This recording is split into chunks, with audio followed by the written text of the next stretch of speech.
Bismillahirrahmanirrahim. This is the second recording session of the course M180, wherein I am going to explain you some concepts of two-dimensional array. In the previous recording, I explained you some practical concepts and we did some programs using NetBeans or some codings using NetBeans to show you how the arrays will work and what are the different operations you can do with the arrays. Now here we are talking about two-dimensional arrays. Two-dimensional arrays means an array with two sizes or two dimensions. For example, if you look over here, this one, in the single array or a single dimensional array, you will be using a single square bracket, where in two-dimensional array you find the difference over here. There are two sizes over here. Now here two-dimensional array usually is used to represent a table structure or a you can say a matrix in mathematics. So for example, a two-dimensional array will look something like this. This is a graphical representation of two-dimensional array, wherein the first dimension is the number of rows. For example, if this is an array int ABC is equal to new int of 4, 4, 5.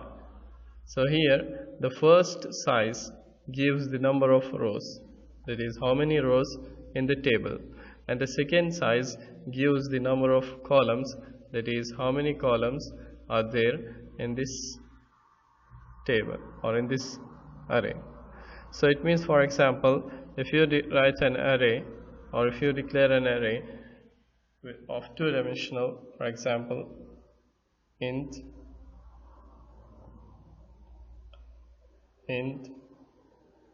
two dimensions ABC is equal to new int of 4 and 5. Now how it will be represented in the memory is ABC is an array having a reference for the 4 rows. Okay, the first row is the 0th row, second row in the index 1, third and the 4th. The index of the first row is 0, second row is 1, 2 and 3. So every row has an index starting from 0 to length -1, and every row has 5 columns. So every row is referring to the 5 elements, 1, 2, 3, 4, 5. So every row here referring to the 5 elements.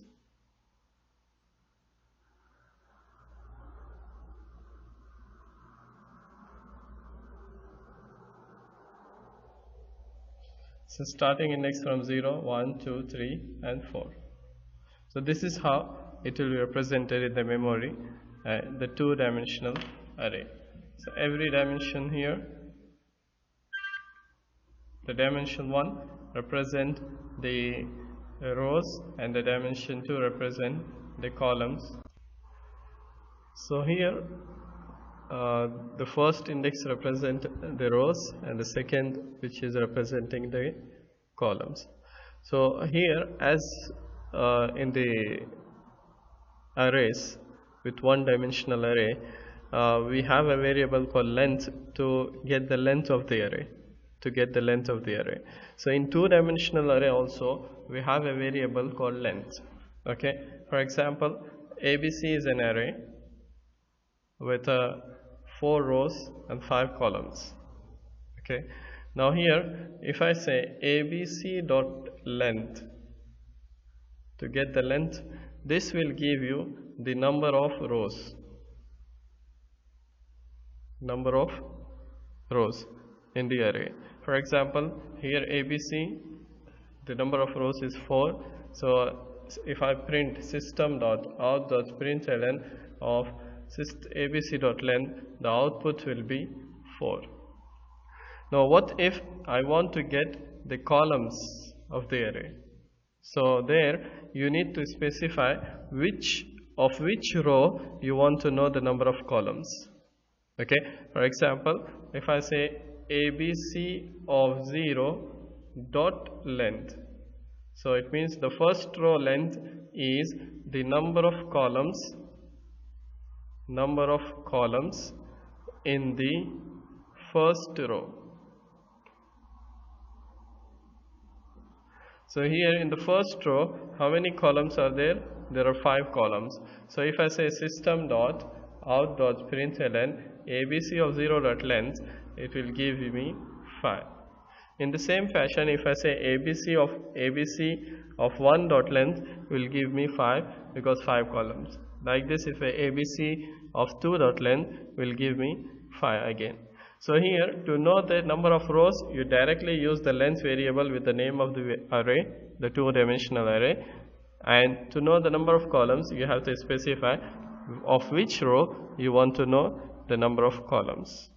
So this is about the length of the 2-dimensional array. Now here, the declaration of the array, the 2-dimensional array, as I told. So here it is 2 indexes. So which is the index number 1 represent the rows, the index number 2 represent the columns. The structure will be in this fashion, which I showed you in the explanation. Now here, the middle row, if you want to access the middle row in an array, you can access, for example, int array of middle row is equal to row of 1. This middle row will be given to the mid row array.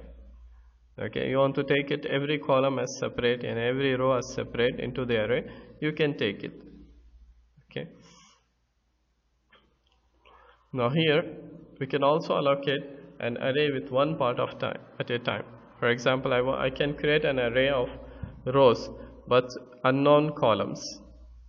Array of rows, okay, with the rows are known but the unknown columns. So how it will be in the figure, or it will be something like this. There is an array called rows with the 3 rows, as it is 3 rows, but the columns are still unknown. The columns are still unknown. We can assign later the columns with the help of the index of the array, index of the row. For example, rows, this is the name of the array, rows of 0. So this is rows of 0, rows of 1, rows of 2. So rows are 0 is equal to new int of 4 will give 4 columns to the first row. 4 columns to the first row. In the same fashion, if I say rows of 1, 2 and 3, then I will get rows of 1 as 2 columns, rows of 3 as 2 columns. Now you can see here the the columns of different rows are in different size.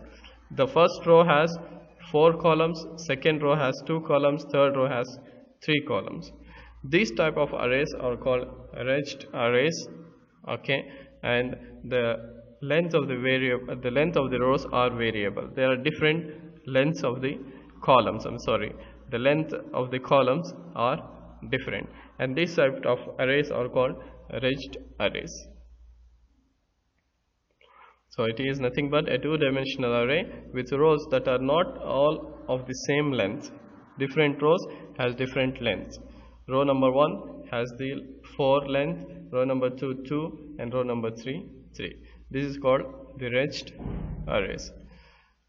This is how the 2-dimensional array is illustrated, as I explained before, in a form of table. Now how we can declare and assign the values to the arrays is with the help of the index of the row and the column.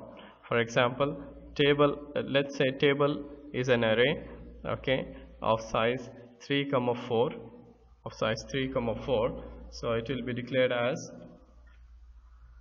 if you take table as an array of 2-dimensional array, int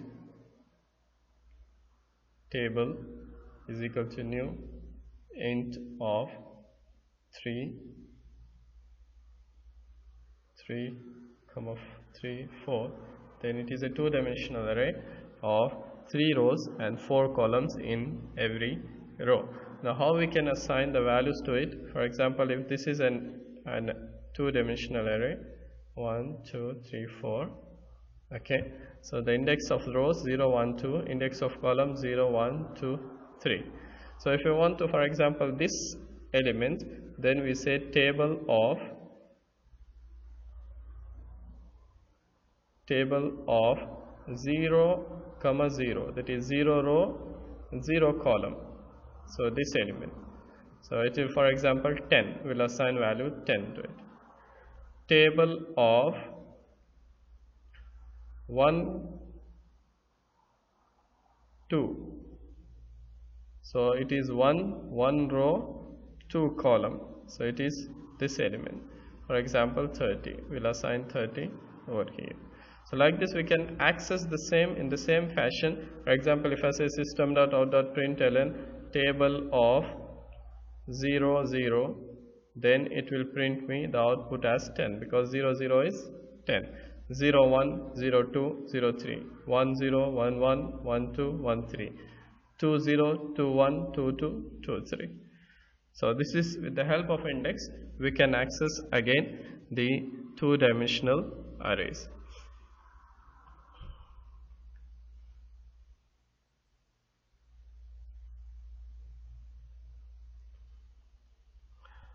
Now this shows how we can assign the value at the time of declaration, assigning the values of the array at the time of declaration. So we can assign the value of the arrays at the time of declaration with the equal operator, as we did for the one-dimensional array. For example, if I say table of type integer int a two-dimensional table is equal to, now first I have to assign to the first row, for example 1 2 3, comma, then the second row 4 5 6, comma, then the third row 7 8 9. So I will close the array.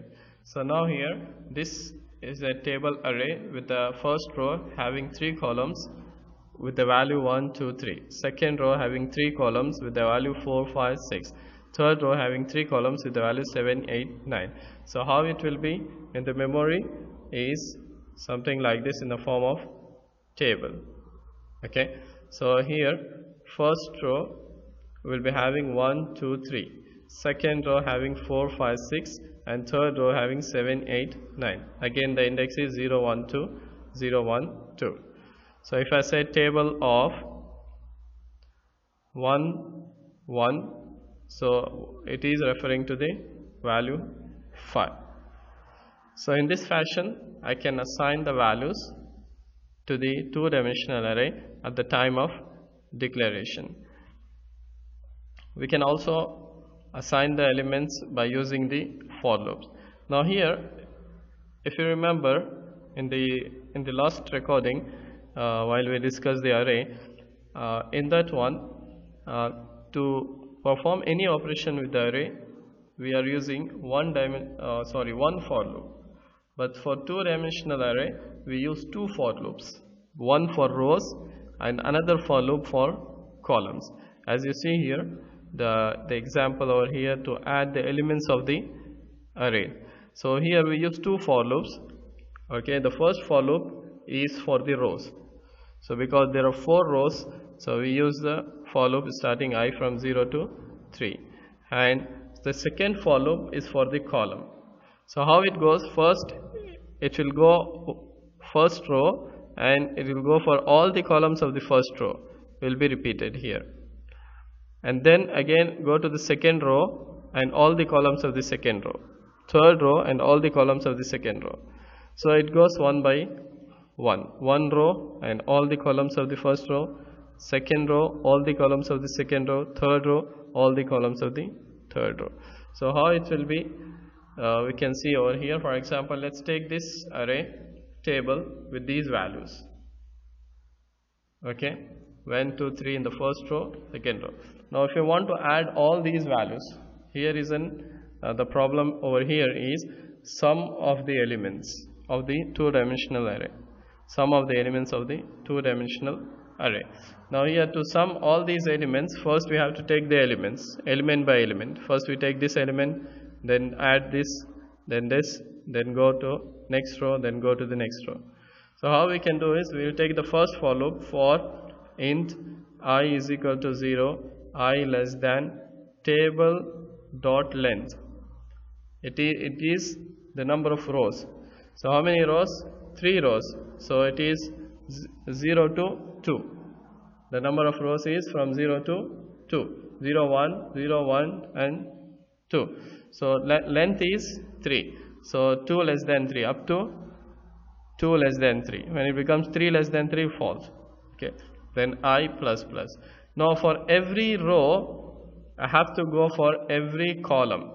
So I went for the first row, I0, then I have to take all the values of the column. So to go to the column one by one, I will take another for loop for int j is equal to 0, j less than table of I, that is the first row, dot length, the length of the first row, that is 3, then j plus plus. I'll write it here, j plus plus. Okay, then after this I will say sum is equal to sum plus table of I and j. So this j is repeated till this condition become false. Okay, for one row j is repeated 3 times, for second row j is repeated 3 times again, for third row j is repeated 3 times again, because in every row there are 3 columns. So again finally it will get the sum of the all the elements. So we can put this in the program if you want to calculate the sum of the elements of the array. So let's take, this is a two-dimensional array program. Over here I have an array called table of 4, 5. Now let me just comment this one, we can write it by ourselves.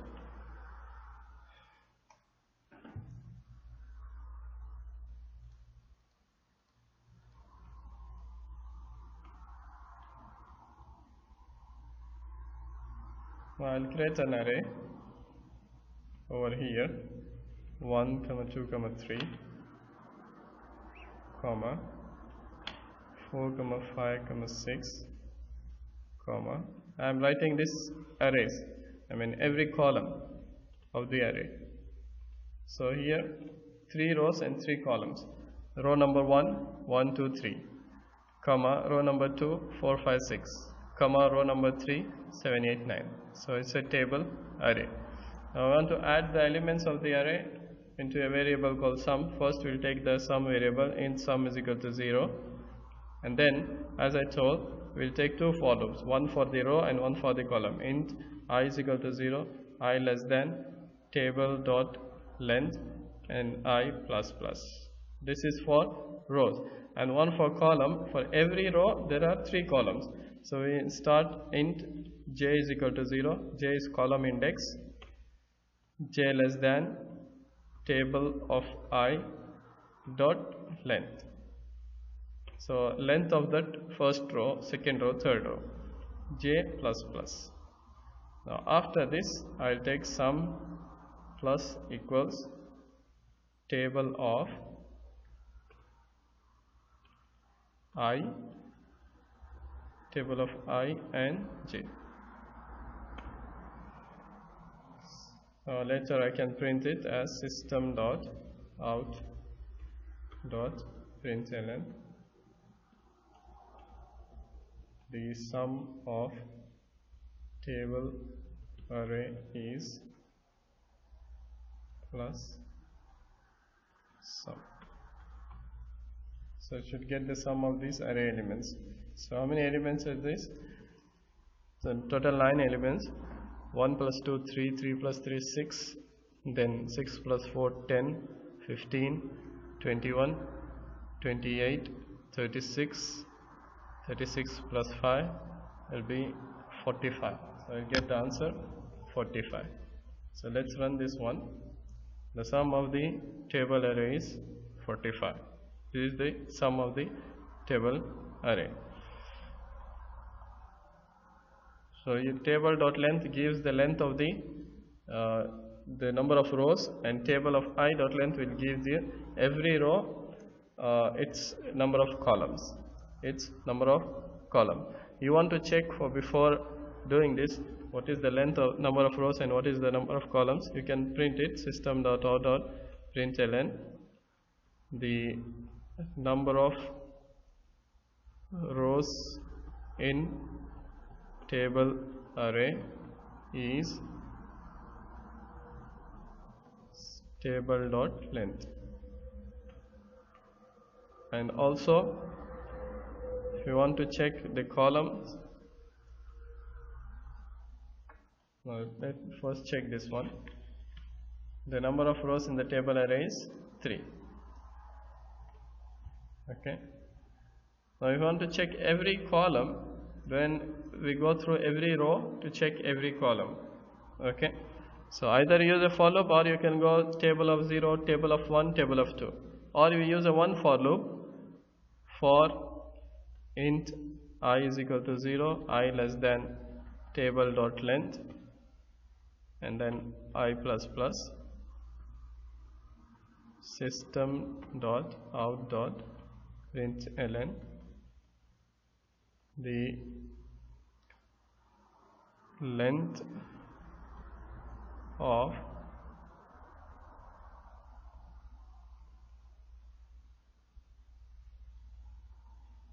I plus 1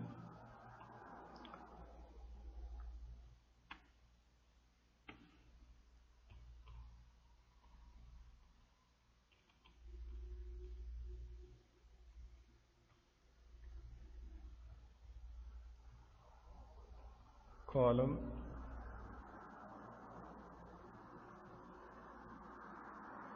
is table of I dot length.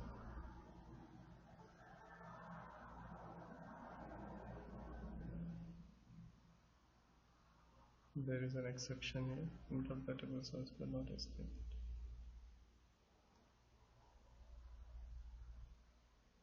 Yeah, we forgot the plus over here. So you can see here the number of rows. The number of first column is, first row should be row, not column. The length of first row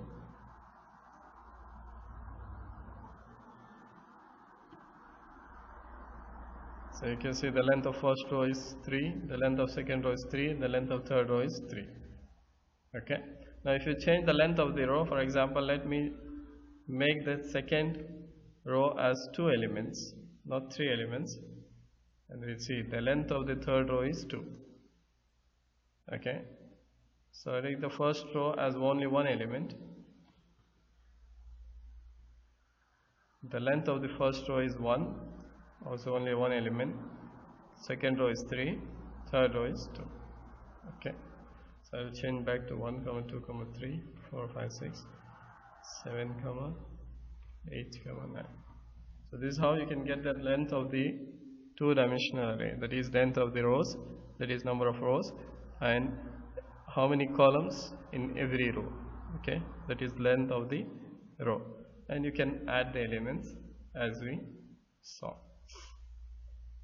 Now if you want to sum the rows and you want to calculate the sum of every row, the sum of each row, we can calculate it and store it in an array called row sum. Okay, we can do that. For example, what we have to do is we have to do the same operation. Okay, but instead of storing in the one variable, we store it in an array as 1 by 1.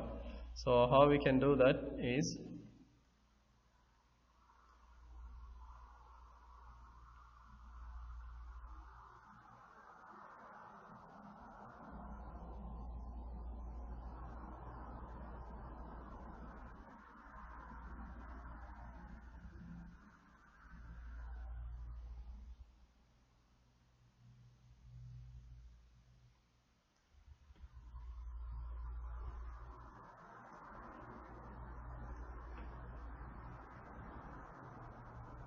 Yeah, we can do it something like this.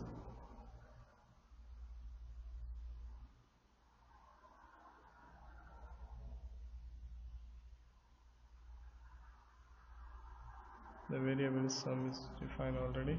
I'll make it as sum row.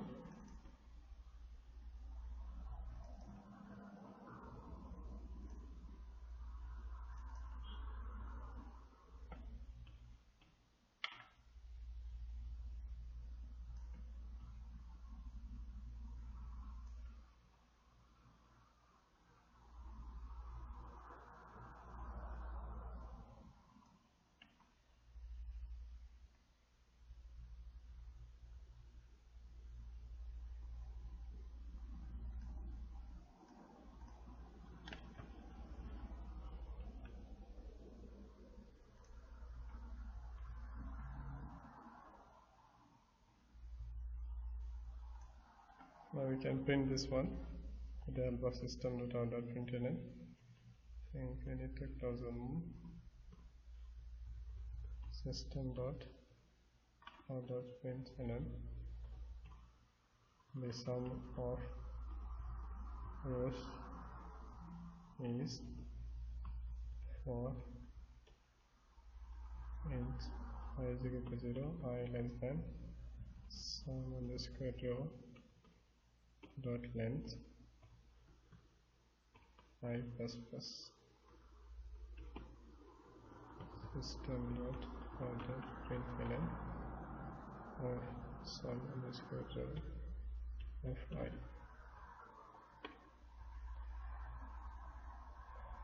Now here, this program, this code, first I am taking an array, a single dimensional array of table.length, that is the number of rows of the table. Okay. Now here I am going to the every element of the row and adding that to some row of I. So I am adding row by row. So it is something like adding row by row. For example, here, if this is an array,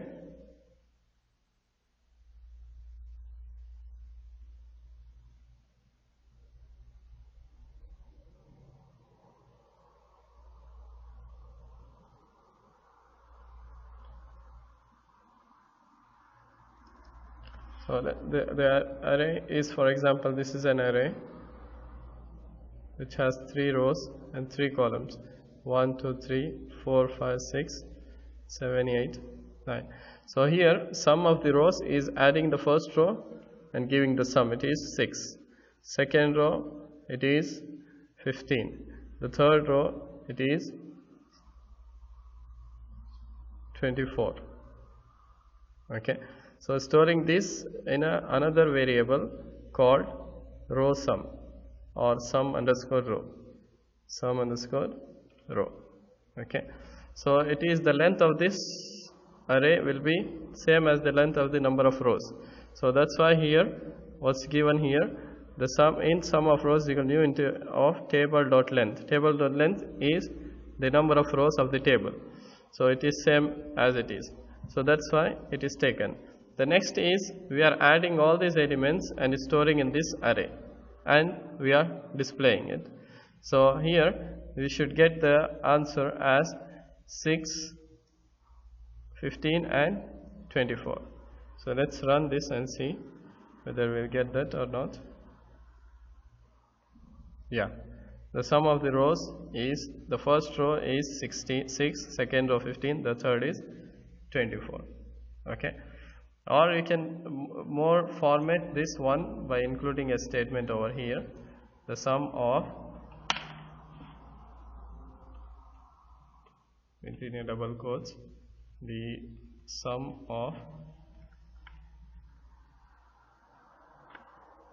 I plus 1 row is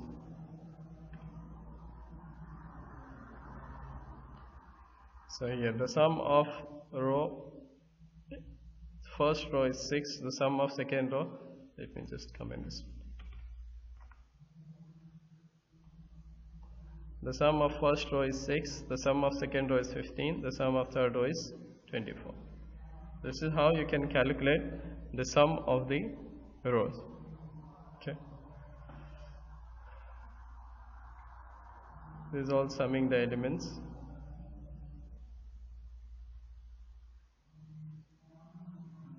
Now here, arrays and the method. Now in this one, it's trying to explain how we can write a method and pass an array to the method, okay, which will and which we can get the result. For example, if you want to calculate the sum of the array elements, instead of writing the code in the main method, we can write a method outside the array, outside the main method, and we can call that method, okay. For example, if you take this method, int sum of int a, this one-dimensional array, okay, calculating the sum of this array, okay. So we can call this array, okay, to get the sum value, For example, if you remember the last recording, we did calculate the sum of the array, okay, sum of the array elements, which is this one. Now instead of doing this one, the sum of the array, okay, writing the code in the main method, itself, we can write the code separate as a method, okay. So for that we need to create the method, okay. So how to write the method is, after the main method, for example, this is the main method, right? So check where is the end of the main method. Yeah, here is the end of the main method. Now after the main method, you can write it int sum of, you take the array a. Now it is an array,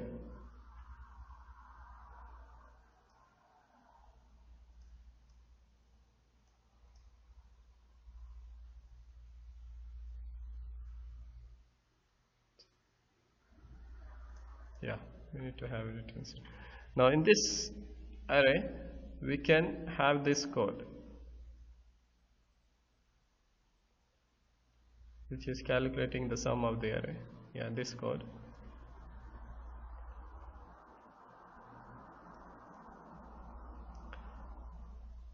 Here we are going to take a, because here the parameter is a, not abc.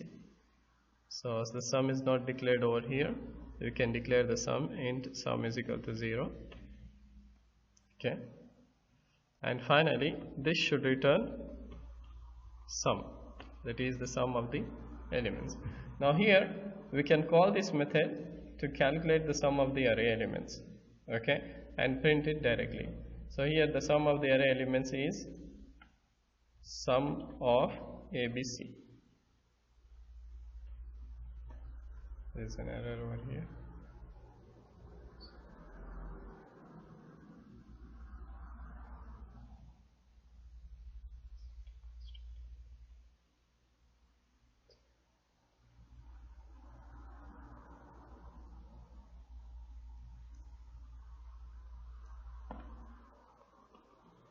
Public static int sum.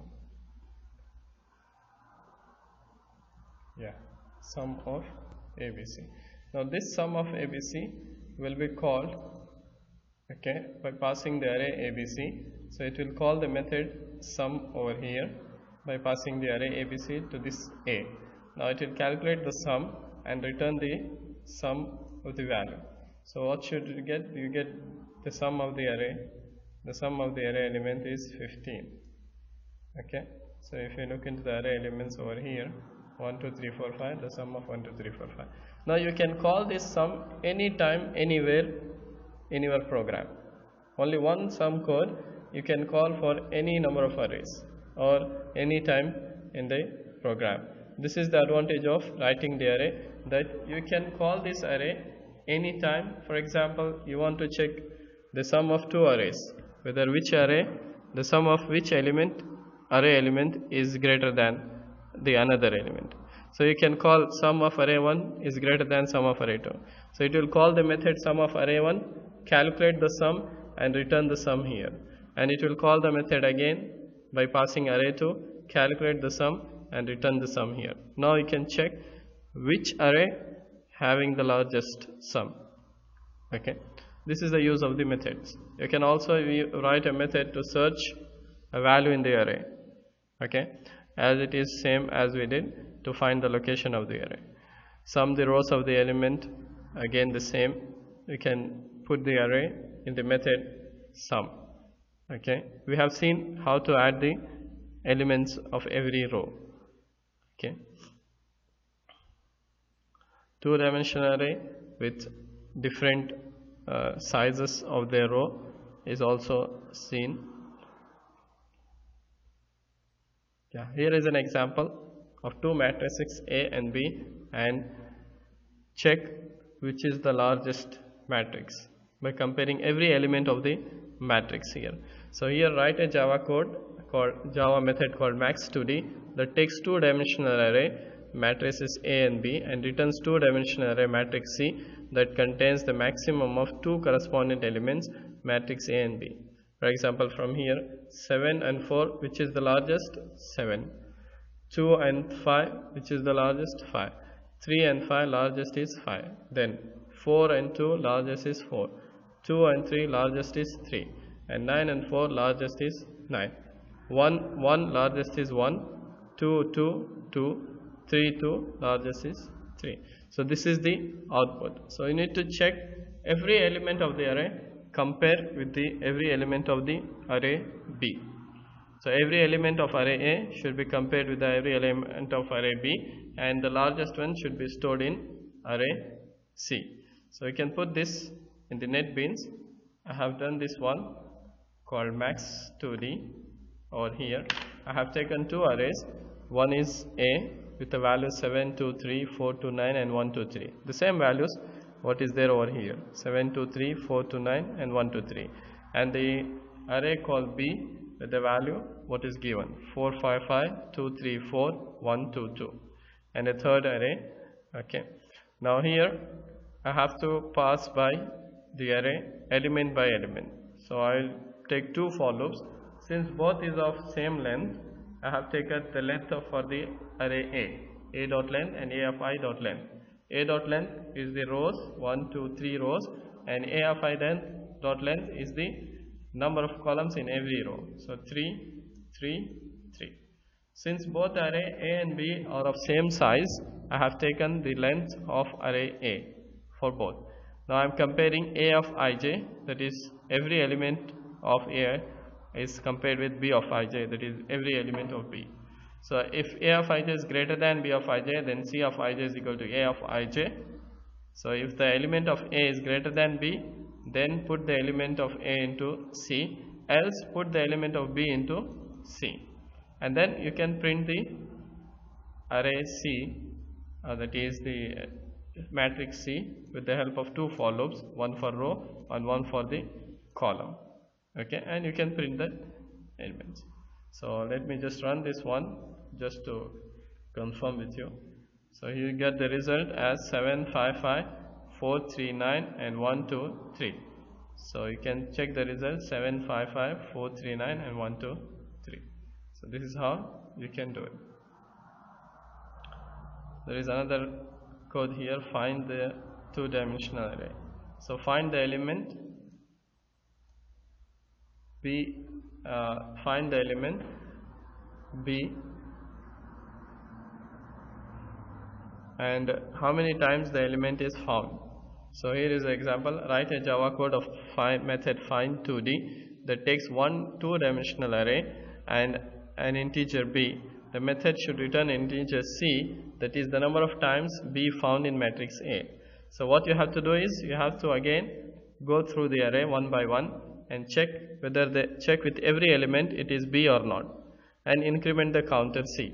If it is B, increment the counter C, and finally you return how many times the B is present in the two-dimensional array.